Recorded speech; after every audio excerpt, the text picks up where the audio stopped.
Olá, queridos amigos e seguidores que acompanham os nossos vídeos aqui no canal do YouTube Casa da Boa Sorte. Sou o Babá Ilessiri, Aodele, Xiaomi, Apueki, Zarcel, e estou aqui hoje para falar a respeito de um tema que é muito importante, que é uma questão que muitos, talvez, que acompanham os nossos vídeos, sofrem nesse exato momento, que é a seguinte questão: fui iniciado e me afastei do orixá. O que fazer? Para falar desse assunto, é extremamente importante a gente relembrar algumas coisas que já foram ditas aqui no nosso canal em outros vídeos, que é sobre a questão da importância da pessoa só se iniciar no culto de orixá, seja no candomblé, seja na religião tradicional iorubá ou em qualquer outra forma de culto ao orixá, quando ela tiver total certeza de que é isso que ela quer para a vida dela, e principalmente quando ela tiver total consciência não só dos direitos, mas também dos deveres e das responsabilidades que ela adquire através disso. Como também já foi orientado que é fundamental a pessoa ser iniciada dentro de um templo, terreiro, barracão, enfim, família espiritual, que ela se permitiu ter um contato. Não apenas chegar a fazer uma consulta e de forma muito imediatista tomar a decisão de se iniciar como se isso fosse algo muito simples, o que na realidade não é.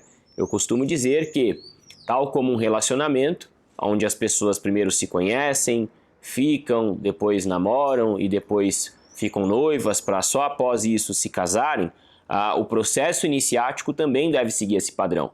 A pessoa deve conhecer o sacerdote, depois deve fazer uma consulta, fazer o ebó, ver como é que as coisas funcionam, se permitir conhecer o trabalho dessa instituição, tanto no sentido individual como público, coletivo, e depois dessa experiência, tomar a decisão se de fato é ali que ela quer ou não ser iniciada, né? Eu costumo dizer isso inclusive para outros sacerdotes, tanto em vídeos como sacerdotes conhecidos meus que me questionam a respeito do assunto. Eu sou muito claro em dizer que não é saudável, nem para um sacerdote, nem para uma pessoa que não teve contato, já sair fazendo um processo de iniciação, porque isso pode acabar tendo consequências negativas, porque vocês não se conhecem, né? Como é que você vai trazer para dentro da intimidade do seu templo, da sua vida espiritual, um desconhecido? E como é que você vai se iniciar com um sacerdote que até então também pode ser um desconhecido, né? Então é extremamente importante ter esse cuidado e essa cautela. Em muitos dos casos das pessoas que são iniciadas, que foram iniciadas e que se afastaram do orixá e não sabem o que fazer, tudo começa através disso, né? Uma decisão muito imediatista, muito prematura, onde a pessoa provavelmente passou pelo processo de iniciação e depois teve algum tipo de situação, seja na sua vida pessoal ou na sua vida espiritual dentro da comunidade no qual ela está inserida, que acabou promovendo o seu afastamento. E isso mostra também o quanto que é ruim essa decisão tomada de forma imediatista e premeditada. Quando a gente fala do processo iniciático, a gente está falando de um casamento que não tem divórcio, porque a pessoa, quando ela é iniciada, ela se casa com o orixá dela. Não é à toa que o indivíduo em processo de iniciação, ele é chamado de Iaô, né? Iaô em Yorubá quer dizer esposa, né? Então, seja um homem ou seja uma mulher que é iniciado no Ifá, ele é denominado Iaô Ifá, né? Seja um homem ou uma mulher iniciado em Obatalá, ele é denominado Iaô Orixá ou Iaô Abatalá, e assim com todos os outros orixás do panteão Yorubá. Tudo isso porque, dentro do conceito Yorubá, é função da energia masculina prover à energia feminina suas necessidades. Dessa forma, eu sou devoto do orixá. O orixá precisa me ajudar a prover aquilo que eu preciso. Consequentemente, eu me refiro à divindade, seja ela do sexo feminino ou masculino, como meu marido, Okomi, e eu me refiro a mim mesmo como Iaô daquele orixá, independente se o orixá é masculino ou feminino, e se o indivíduo iniciado é homem ou mulher. Isso é uma questão cultural dentro do povo Yorubá que precisa ser compreendida por nós que somos devotos de orixá. Consequentemente, após uma iniciação, a pessoa ela não tem como se desiniciar. Uma pessoa que foi iniciada no Ifá, uma pessoa que foi iniciada em algum orixá, não existe nenhum ritual dentro de nenhuma tradição que presta culto ao orixá com a finalidade de retirar aquela iniciação, de invalidar ou de apagar aquilo que foi feito. Simplesmente não existe. Eu costumo dizer, existe o termo iniciação, não existe o termo terminação, ou seja, ninguém que se inicia se terminou em algo, a pessoa está começando, ela está iniciando, e ninguém também se desinicia. Não existe, eu fui desiniciado de tal orixá. Não. Desse modo, a pessoa compreendendo de que é um vínculo para sempre, mas esse vínculo, para que ele tenha um valor energético, é importante que exista a manutenção.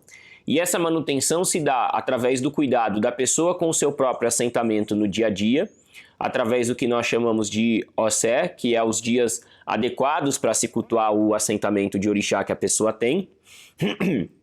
Perdão. Como também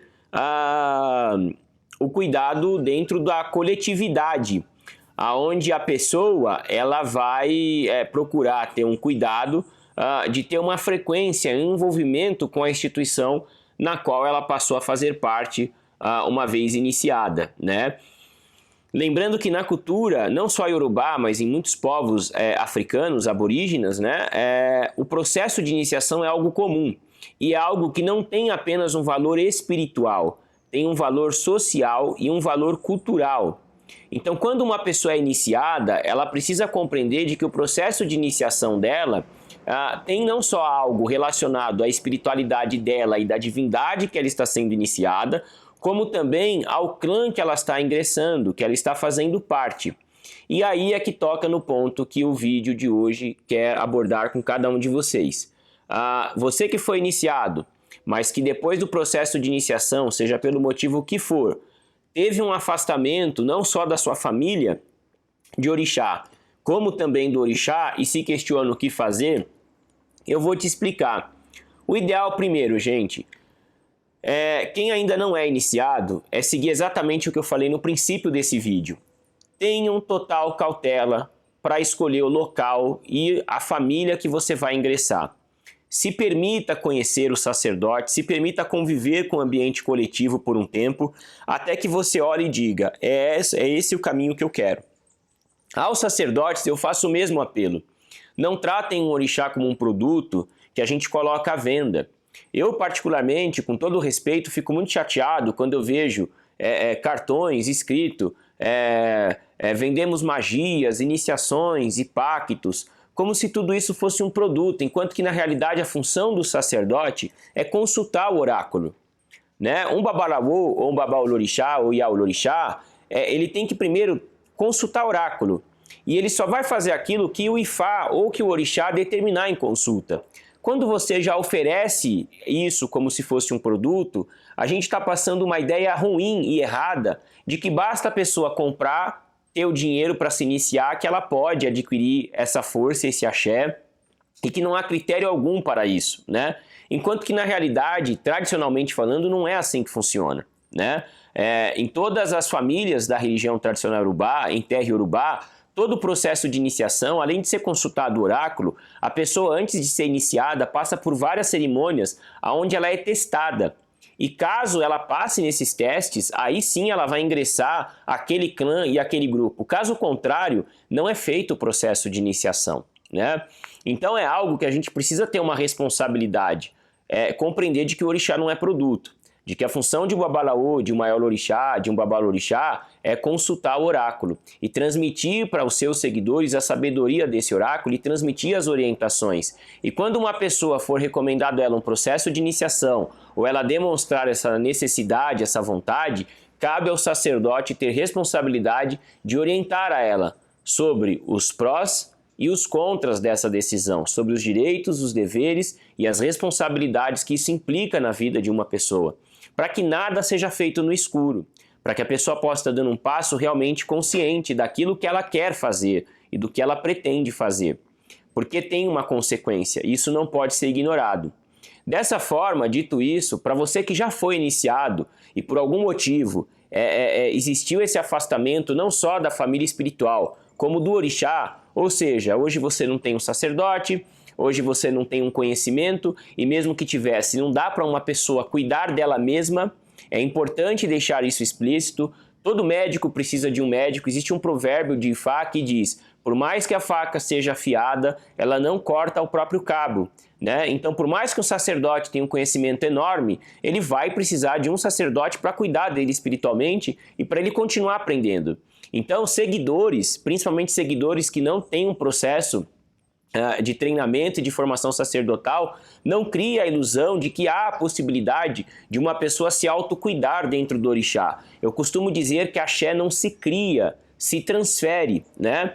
Toda cerimônia ritualística visa a transferência de axé, de energia vital, e não de criar o axé, né? Então não tem como uma pessoa criar o axé à força para ela mesma. Ela vai depender sim de um sacerdote, né? E isso é importante que as pessoas compreendam, para que as pessoas tenham responsabilidade, porque hoje a gente observa uma quantidade enorme de pessoas que querem aprender pela internet, acreditando que assim elas vão conseguir cuidar de si mesmas, e mais do que isso, de que elas vão ter capacidade de cuidar de outros. Gente, isso é uma grande ilusão, além de um crime contra a cultura e a tradição do culto de orixá, que a sabedoria sempre foi transmitida de forma oral e através da prática, da vivência e do envolvimento do grupo, né? Então, aqueles que se distanciaram precisam compreender. Se você ainda tem fé no orixá, você precisa compreender de que você precisa dar continuidade a isso. E aí você me pergunta: Babá, como que eu faço isso? Gente, primeiro, separar o ser humano do orixá. O orixá é perfeito, o ser humano é falho, né? Então, compreendendo isso já é um ponto fundamental.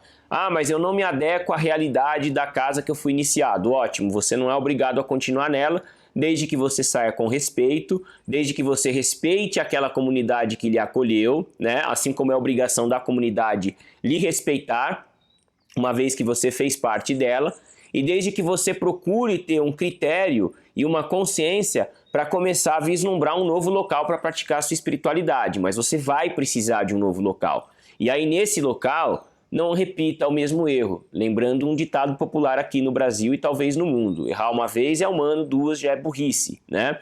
Então a gente precisa ter essa consciência. Conhecer um novo local, passe por uma consulta, conheça o sacerdote, o sistema de trabalho dele, faça o ebó, veja como energeticamente falando isso vai fluir na sua vida, veja se existe uma identificação. Existiu? Manifeste a ele a sua vontade de conhecer como funciona a estrutura que ele dirige na parte coletiva, para que você possa conhecer isso também. E aí depois que você conheceu, se permita ter um convívio sempre que possível, até o dia que você vai olhar para ele e vai falar: é aqui que eu quero dar continuidade à minha vida espiritual. Não faça isso de forma imediatista e prematura, porque isso vai ser ruim para você e isso vai ser ruim para a casa de orixá que você está ingressando. Eu costumo dizer para os meus filhos, numa cerimônia que nós realizamos todo sábado aqui no nosso templo, que é o culto semanal de sábado, o seguinte: o que infelizmente estragou e ainda estraga muitas casas de orixá no Brasil é esse entra e sai de várias pessoas, né? Filhos que foram iniciados há 10 anos atrás, correram o mundo, depois de 10 anos voltam, pessoas que entraram ontem saíram hoje, mas que amanhã já querem voltar, pessoas que já foram de 10 casas e estão na 11ª e provavelmente a próxima vai ser a 12ª e assim por diante. Isso acaba contaminando o ambiente porque você fica sem uma identidade coletiva, tanto a instituição como a pessoa, o indivíduo, né? Então a gente precisa compreender que se o culto de orixá mexe com energia, nós estamos lidando com uma egrégora. Então a gente precisa se preocupar com isso e precisa construir isso de uma forma consciente. Então o meu conselho para você que foi iniciado e se distanciou do orixá e não sabe o que fazer é: se você ainda confia no orixá, se você ainda respeita o orixá, procure um local adequado para poder desenvolver a sua espiritualidade dentro desse segmento de uma forma que seja saudável para a sua espiritualidade. É o conselho que eu posso dar, lembrando que não existe desiniciação. Uma vez iniciado, a pessoa será iniciada para sempre. Agora é lógico, a iniciação, como já diz, é um início, precisa de uma continuidade. Tá bom, pessoal? Lembrando que o nosso templo fica em Cotia, na Grande São Paulo, pertinho da capital, e que nós atendemos sempre com hora marcada, e aí vocês podem se informar melhor entrando em contato no número do WhatsApp que vai aparecer aqui para vocês no vídeo. O número é 11 95073 9466. Vocês entrando em contato com o pessoal que cuida da agenda do templo, eles vão dar todas as orientações que vocês precisam para tornar possível o nosso encontro. Muito obrigado a todos pelos olhos e ouvidos atentos. Nos vemos em breve. Tchau, tchau.